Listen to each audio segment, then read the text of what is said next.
Sebelah jalan ya Pak ya? Ya, jalan dulu. Bismillahirrahmanirrahim. Assalamualaikum warahmatullahi wabarakatuh. Waalaikumsalam warahmatullahi wabarakatuh. Pakai masker masih terdengar ya Pak ya? Ya, dengar ya. Yang saya hormati Ketua Umpan Bakti Subur Bapak Surya Diansyah beserta keluarga. Yang saya hormati Bapak-bapak kelompok tani Bakti Subur Desa Walikukun. Terima kasih atas kedatangan bapak-bapak dan ibu-ibu sekalian pada hari ini dalam rangka pelatihan ya Pak ya, pelatihan penyusunan RDKK. Kehadiran Allah Subhanahu Wa Taala yang telah memberikan kita nikmat sehat sehingga kita dapat bersama-sama berkumpul di sekretariat Bakti Subur dalam keadaan sehat walafiat. Terima kasih bapak-bapak ya, dari Sawah sudah bersedia datang menyempatkan diri untuk hadir. Adapun kegiatan kita yaitu pelatihan penyusunan RDKK. Salawat serta salam senantiasa kita curahkan kepada junjungan kita Nabi besar Muhammad Sallallahu Alaihi Wasallam serta keluarga dan juga para sahabatnya. RDKK singkatan dari Rencana Definitif Kebutuhan Kelompok.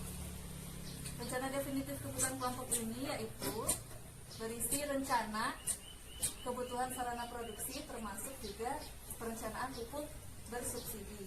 Nah, kalau bapak-bapak mau dapat pupuk, bapak-bapak ini harus menyusun RDKK. Nah, siapa yang wajib menyusun RDKK selama ini? Siapa Pak? Nggak tahu petani malah saya nyusun. Tahu. Gitu, iya. Laporan doang, bawahnya pirong petak. Laporan doang. Iya, sebetulnya RDKK itu wajib disusun oleh kelompok tani. Gimana? Balik panas. Disusunnya berdasarkan apa Pak? Berdasarkan musyawarah. Musyawarah ini berdasarkan aspirasi dari kelompok tani, ya, disesuaikan antara jumlah lahan dengan jumlah kebutuhan pupuk. Tujuan daripada penyusunan RDKK ini adalah yang pertama untuk memberikan arah dan kebijakan, kemudian meningkatkan fungsi daripada kelompok tani, kemudian membantu petani dalam merencanakan usulan pengadaan pupuk bersubsidi dengan azas 6 tepat. Apa itu 6 tepat Pak? Ada yang tahu? Nggak tahu? 6 tepat itu adalah tepat jumlah, tepat jenis, waktu, tempat, mutu, dan harga. Manfaat yang dapat kita rasakan jika kita menyusun RDKK itu diantaranya adalah terdatanya kebutuhan sarana produksi, kemudian terbinanya kelompok tani dalam berusaha tani, kemudian juga tersedianya data RDKK ini untuk mendukung kelancaran pupuk bersubsidi dalam rangka menerapkan 6 azas tepat tadi. Apa tadi Pak?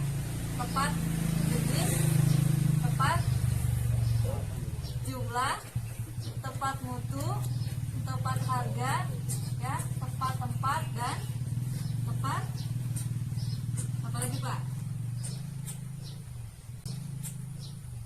Jenis, ya. Nah, ini azas 6 tepatnya.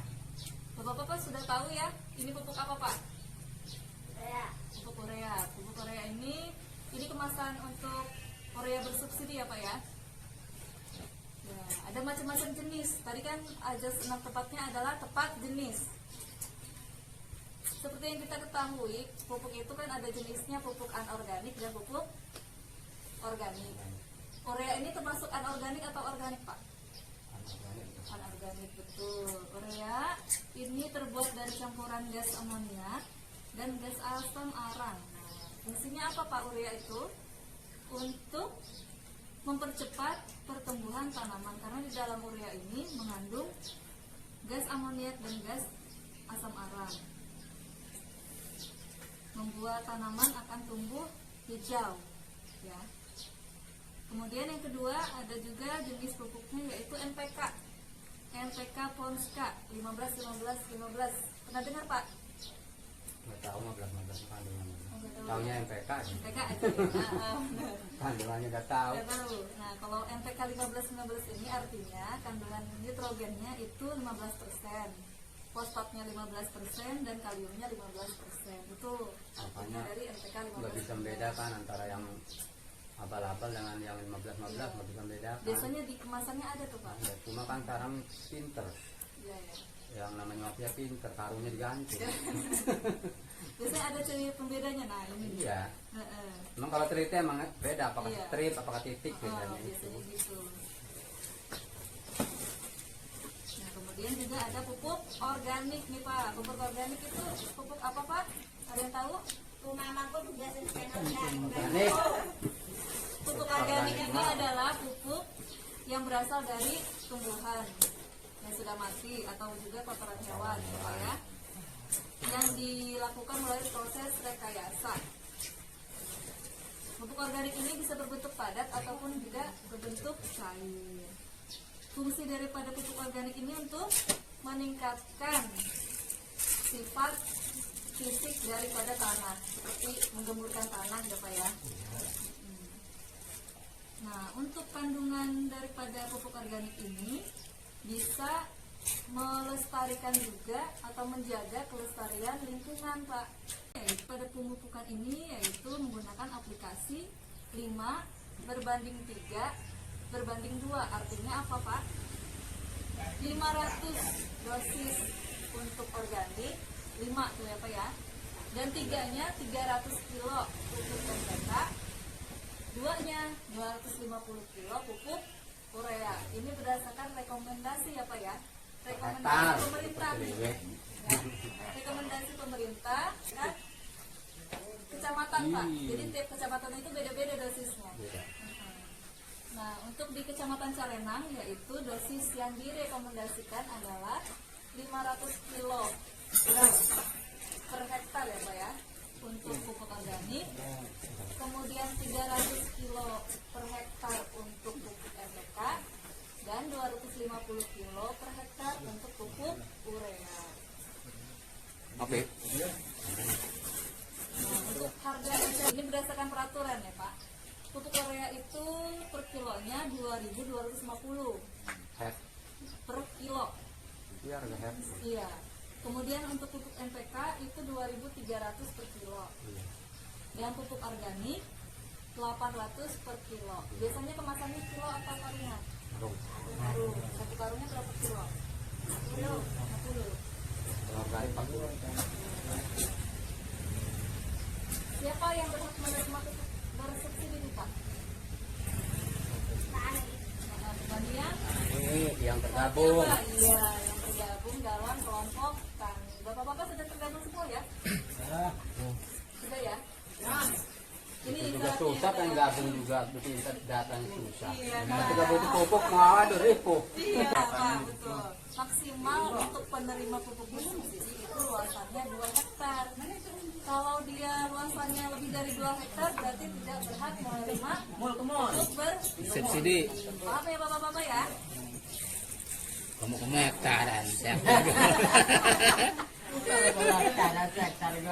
Tahapannya, tahapan dalam penyusunan RPKK itu yang pertama. Yang pertama adalah pertemuan pengurus nih, pengurus kelompok tani seperti ketua, sekretaris, bendahara, bertemu dulu ya Pak ya. Kemudian dilanjutkan pertemuan dengan kelompok tani untuk membahas dan merumuskan RDKK sesuai dengan aspirasi para anggotanya Pak. Kemudian setelah itu dilakukan pendampingan oleh penyuluh pertanian. Jadi penyuluh itu untuk mendampingi kelompok tani dalam menyusun RDKK. Nah, bahan daripada RDKK itu disesuaikan dengan jenis pupuk, kemudian jumlahnya, komoditasnya, dan juga luas lahan dari masing-masing anggota. Misalkan Bapak, luas lahannya berapa hektar? Berapa? Berarti Oleh bapak tangan, ton diperabot itu boleh seton. Iya, berarti 0,25. Nah, nanti di itu ada hitungannya lagi. Bang kita. Sabi na mo limang wiki. Setengah hektar mah benten kun. 0,25 itu Pak. Dihitung kembali. Dosisnya kan tadi berapa untuk urea Pak? Biaya untuk urea 2.250 dikalikan 100.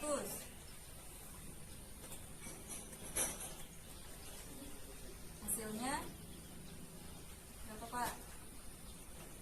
225. Iya, 225.000 gitu Bapak biayanya untuk urea. Nanti untuk NPK, begini lagi caranya ya Bapak ya. NPK berapa tadi dosisnya Pak? 300. Nah 300 dikalikan dengan luas lahan yang Bapak miliki. 300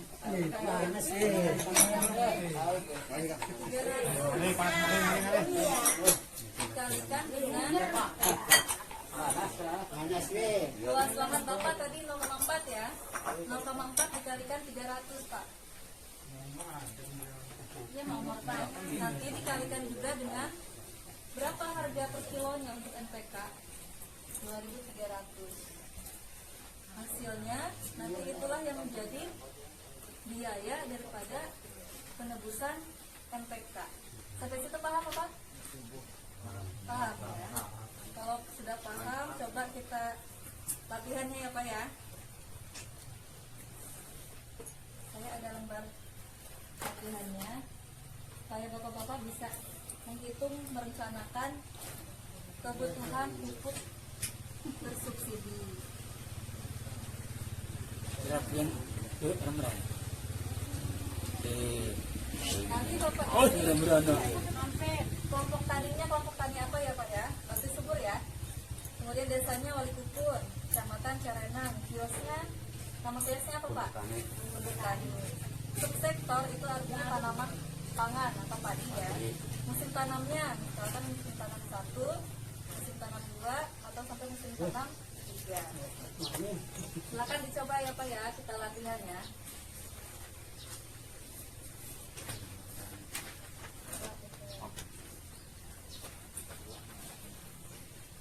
Ya, itu tadi penerima pupuk, jadi harus mengisi form terdaftar di tani, KTP ya nen. Jalur KTP pada gak. menunjukkan identitas itu tadi KTP ya Pak. KTP. Terang itu ya. Kalau mengasan itu. Ini nanti bentuk RDKK-nya seperti ini Pak. Jadi luasan Bapak berapa? Ini nanti akan muncul jumlah pupuknya. Tahun ini apa? lagi pengikan kumpulakan eka. Tahun segini sih yang tipu dengan lapor kita tidak nambah tuang udani. Oh, nambah. Aduh, tapi kamu nambah ya berubah. Mengurangi berubah. Paham ya Bapak-Bapak ya? Paham ya? Bentar kan pelatihannya ya. Ya, terima kasih. Mudah-mudahan bermanfaat ya Bapak-Bapak ya.